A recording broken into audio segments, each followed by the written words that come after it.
Hello everyone, welcome back to Faithful Dummies, another podcast episode.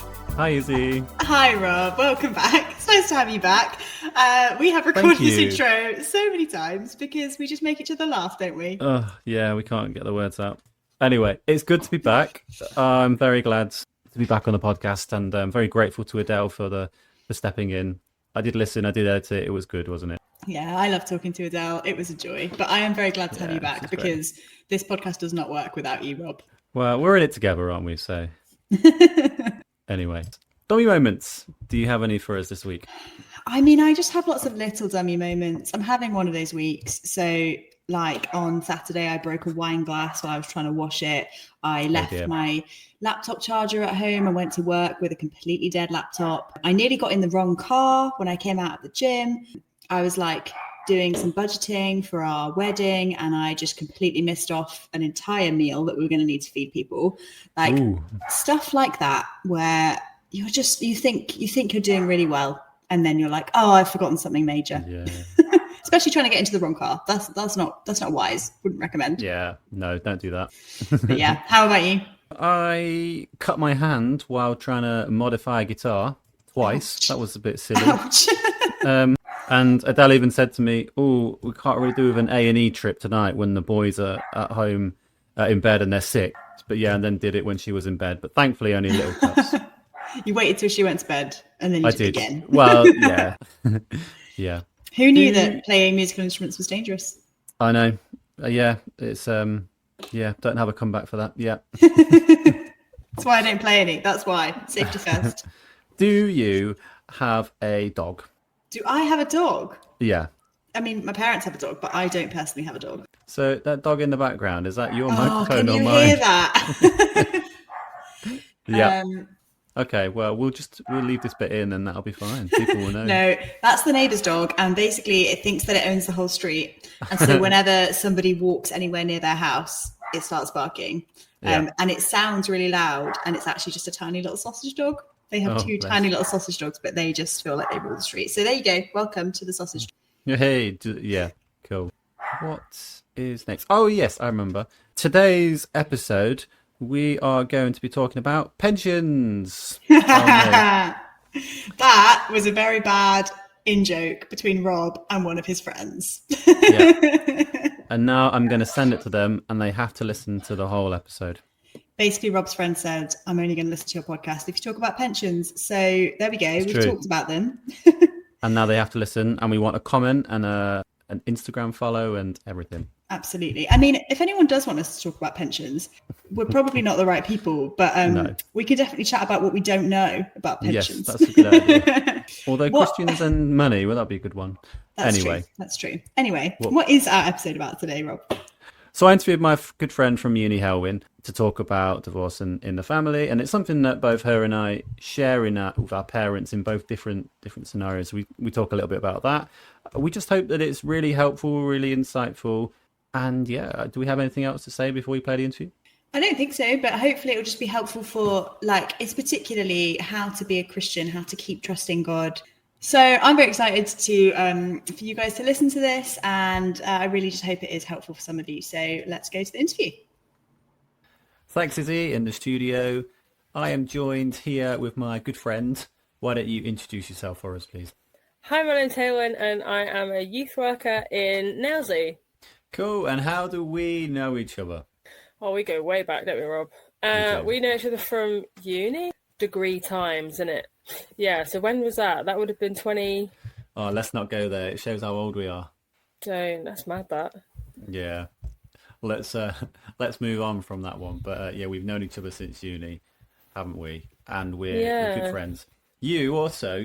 So my wife was in the year below us, and somehow you managed to go in both of our classes and spent a lot of time with both of us, didn't you? Yeah, I did. It was great fun. Every now and then I think about all the me and Adele went on a couple of spa trips. Yeah, I remember. So Heulwen, in case you didn't know, because you might not be an avid listener to the podcast, but we share a dummy moment each week, just a funny moment. So I was wondering if you have one that you could share with us, please. Yes, I do think that I probably have funnier dummy moments, and I will after this consider, if I have a dummy moment, I'll think, oh, I could have shared that. But the one from this last week, I was on patrol. I volunteer with a charity, and we go out on patrol in a couple of different cities. And as part of that, for our well-being and safety, safeguarding, etc., we have to wear body cams and vests and radios. Yeah. So, and there was about 4 of us walking. We normally drive around, but we did a walking patrol because it was quite quiet. And I fell on the cobbles. I don't know what else there was to blame, just the cobbles, and I fell over.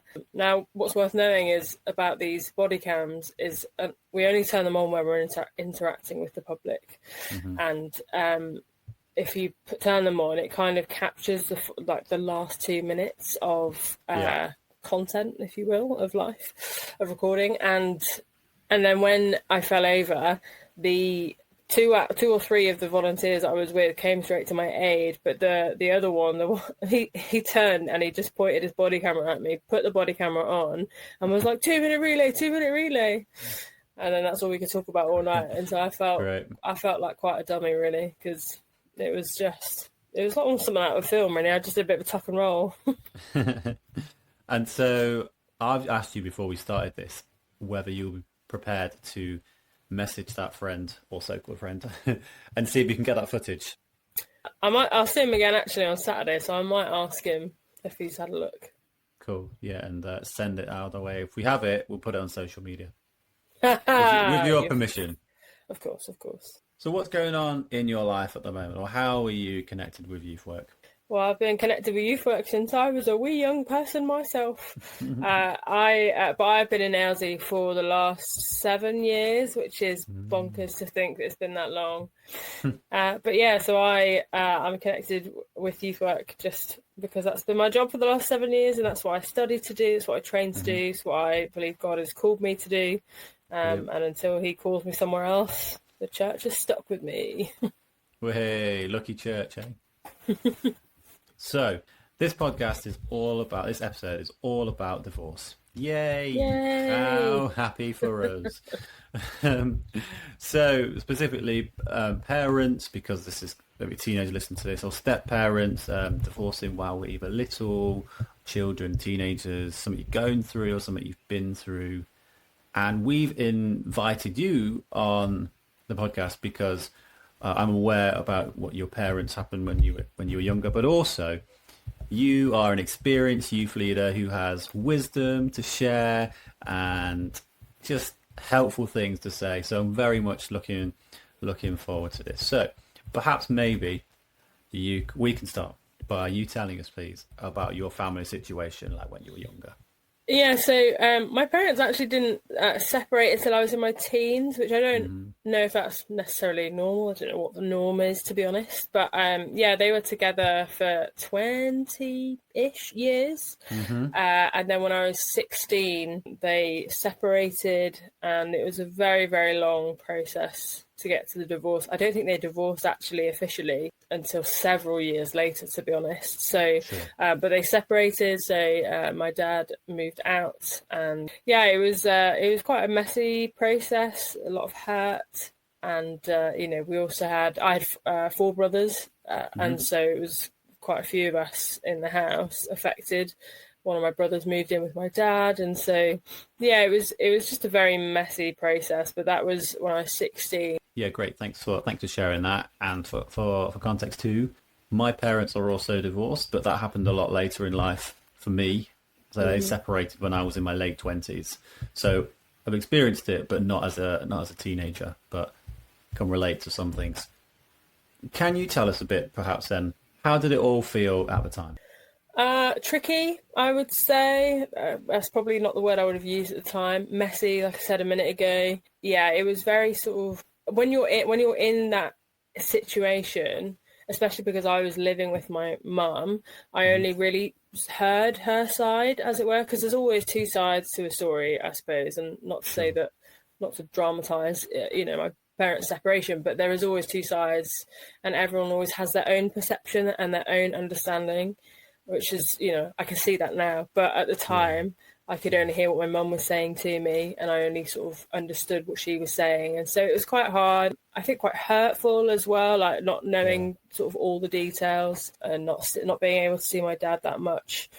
We lived quite remote as well, and so it wasn't like I could just hop on a bus and go and visit him if I wanted to, if I so chose. And so, yeah, I think it felt very almost like a bit of a tug of war on my insides, I think is probably a way to describe it, because they're both still your parents, you want to love them, but so it was quite difficult, I would say. Yeah. If you could go back, would you do anything differently? Or would you tell yourself any advice? Feel free to answer one or both of them. I don't think I would do anything differently. I think I would maybe tell myself that it will be okay, because obviously when you're in it, same with any situation, when you're in it, you don't see any other way out of it, and you feel like this is going to be your life forever, and that's not necessarily the case. And so obviously my parents are still they're divorced, they're not back together, but the feelings aren't always going to be the same, and you are going to grow up, like mature, not like in a grow up way, but in a you're going to mature, you're going to develop an understanding and different perspectives. And so I think I would maybe just try and reassure myself, and to maybe encourage myself to lean on the people around me that are supportive. So lean on my friends, lean on my grandparents, lean on my neighbours, Margaret and Ray, who took me to church every week, lean on my church family. I think, that's what I think I would tell myself. Yeah, that's really cool. But what about specifically being a Christian as a teenager and going through that? I think initially you kind of think, why? I think, God is good, and, this didn't feel like a very good situation to be in. And I've been a Christian since I can remember, to be honest. I was baptized when I was 12. And so I think for me, I've always had a relationship with God. I've always had a faith. And so I think there's probably an element of thinking that was almost like, I really don't understand why I'm experiencing this. And I think not just that, I think part of the way I was brought up also led to some issues with my mental health, which is a separate conversation in itself. But it definitely, I don't think I doubted at any point, but it definitely made me kind of talk to God more, which in hindsight is a very good thing. I would always say, even if you're having a go at God, that's probably better than saying, that's it, I'm done with God. I would say I think it was helpful in a way, because I could rely on scripture, and I could turn, because of my faith, I had people in my life who I could talk to, so like my neighbours and my church. And if I didn't have them, if I didn't have my faith, I wouldn't have had them, I don't think, because I wouldn't, why would I have them in my life if I didn't, if I wasn't a Christian? And so I think for me, being a Christian brought community and friendship and people that I could sort of lean on in that time. Yeah, and I think with what you said about talking to God, even if you're like raging at him, it's good, because I've always said God is big enough to take that. Yeah. If you're angry at God, tell him. I just think that's just good advice in general, really. And it means you don't. Someone once told me that he's not going to fall off his throne just because you're having a go, or just because you're raging at him or doubting, or it's what you do with the doubt, isn't it? That's important. People always say, I shouldn't doubt because I'm a Christian. Well, actually, like, everyone has doubts. It's what you do with the doubt that makes the difference. Yeah, really cool. What do you think then God thinks of divorce? To get theological here. What a question. What does God think of divorce? Obviously there are plenty of scriptures, in the New Testament particularly, where Jesus was talking about divorce. I think it was on the Sermon on the Mount, I think, where he was, or after that, where he was talking about divorce. I personally get very wrapped up, or can get very wrapped up in I wonder what God thinks. I don't think there's one size fits all.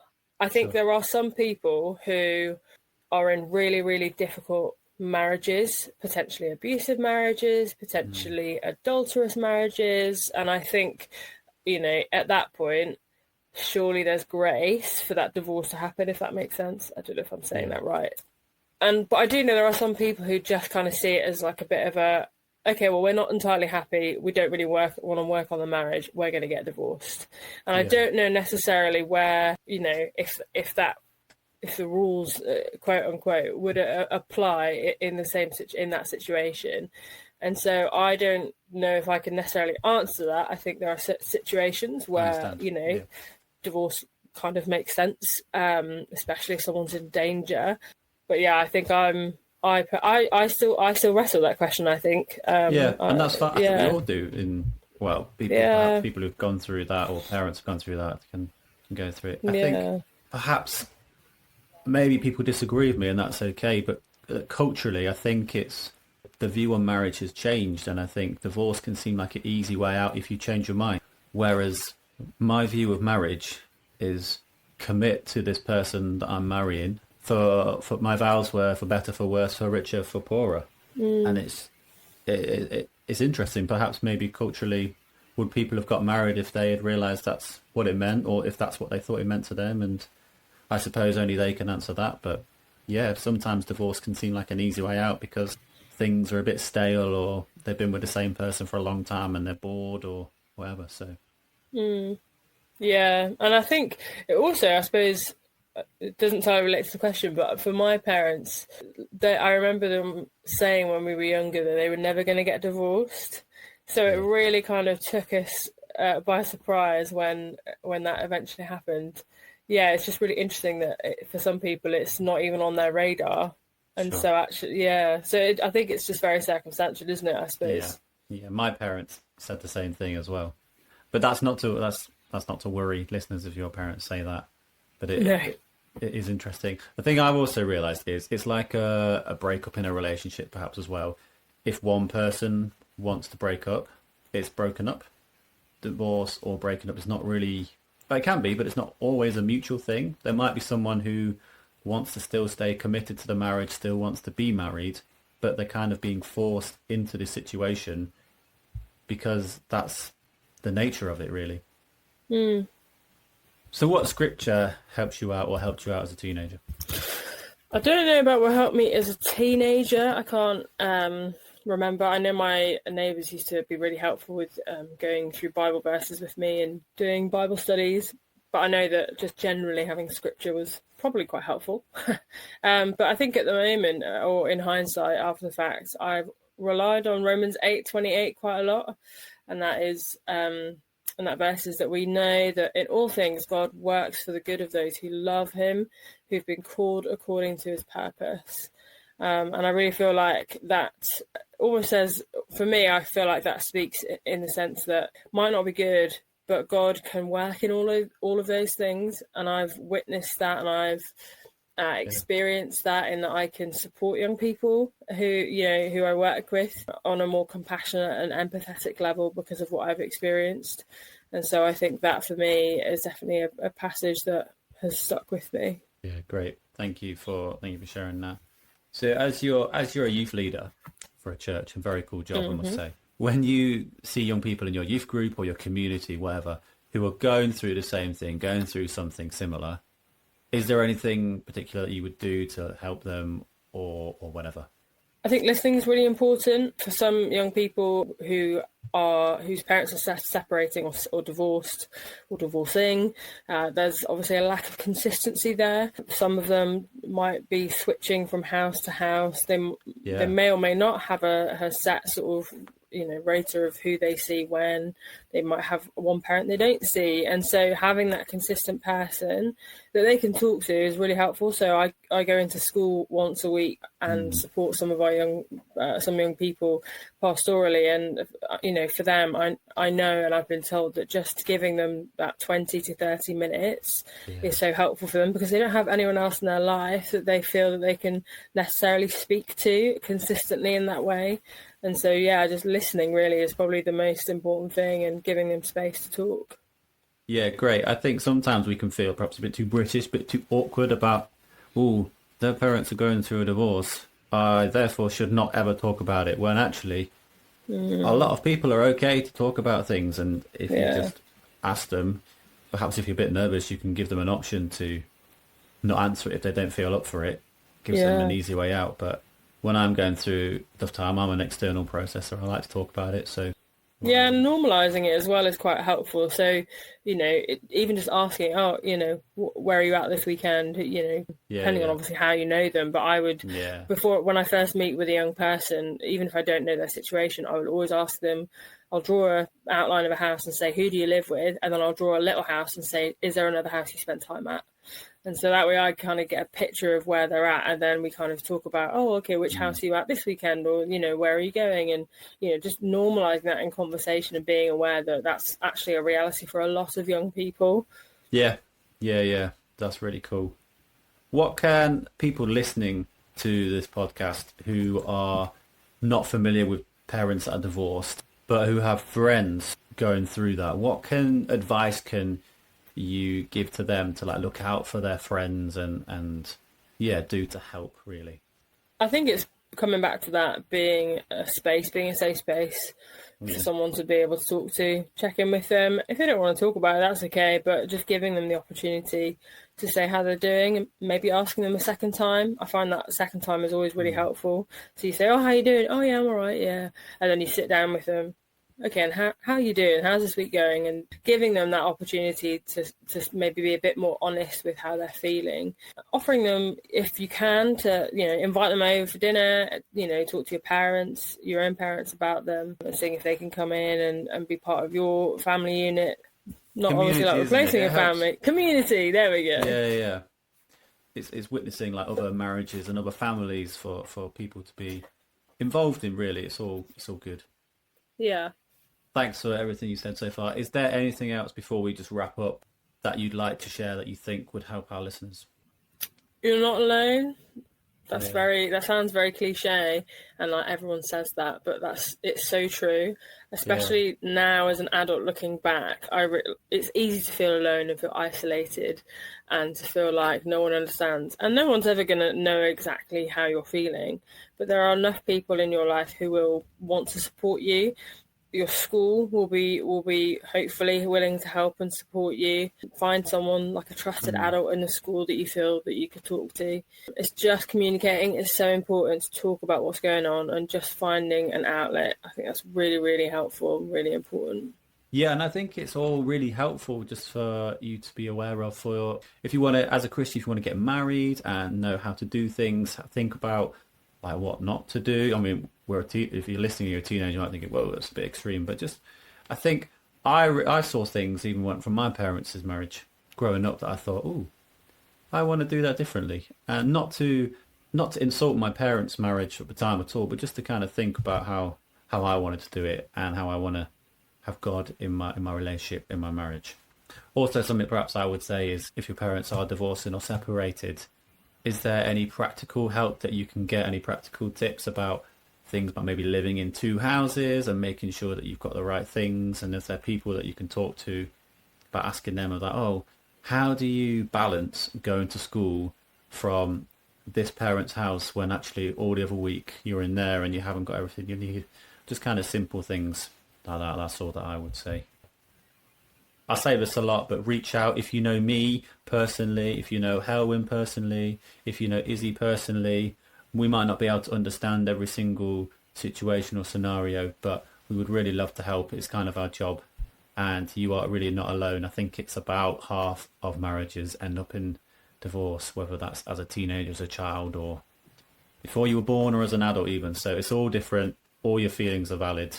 If you've got friends going through it, look out for them. It's really cool. Heulwen, thank you so much for coming on the pod. We've loved having you. Thank you for having me. You are welcome. Let's say goodbye and hand back to Rob and Izzie in the studio. Bye, everyone. Bye. Thank you so much, Heulwen and Rob, for chatting about that stuff and for bringing us that interview. I think hopefully it will be really helpful for some people who are listening, whether they're going through that themselves in their family or supporting someone who is. But Rob, was there anything in particular that you just want to really highlight from that interview? Yeah, I really enjoyed the interview. Thanks, Heulwen. And I really liked it when she talked about trusting in God and how you can just rant at God and that's okay. He's not going to fall off his throne just because you start ranting at him. Because it is a hard time going through that. Yeah, whatever age you're going through that. And you need to talk to someone about it in terms of physically talk to someone about it, but talk to God about it. And that's okay if you want to share how unfair that is, and that's absolutely fine. God can take it, and it's not what God originally designed marriage to be, and that is sad, and that's okay. So yeah. Yeah, absolutely. And I think also just the whole thing that we've said before in other interviews, but about being there for our friends, listening to our friends, like being a community for our friends. And we don't have to have gone through something, and we don't even have to know all the details, but we can just sit with our friends and let them speak to us if they want to, or just spend time with them, or do something to take their mind off stuff. But actually just, ask them the question, ask them how they are, and make sure they're giving you an honest answer so that they've got someone to talk to. And I think we can all do a bit of that, whatever someone's going through, right? Yeah, absolutely. And I really like the verse that she shared, Romans 8:28, which is along the lines of, we know that for those who love God, all things... He's working all things together for good, yeah. Yeah, for those who are called according to his purpose, or whatever the translation is. Yeah, and it doesn't mean that everything's going to be good in your life just because you're following God, but actually exactly, even in the mess, he will make something of you, and he will make something of that. And I think that's really important to remember. Yeah, it's really good. And it's really nice to have a youth leader on the podcast and share their thoughts of how they will deal with people that they come into contact with and how they can help support them, which is really nice. So yeah, big thanks to Heulwen for coming on the pod. Yeah, absolutely. So what have we got coming up next week? So next week we're focusing on along the lines of being young and being a leader, or how do I become a leader? But it's going to be really good. What they say. It's an episode with just us, so let's hope it will be. Yeah, I didn't quite mean it like that, but there we go. Anyway, I'm going to see you next week, Rob. See you next week. It's been a pleasure. Bye, everyone. Bye. Bye.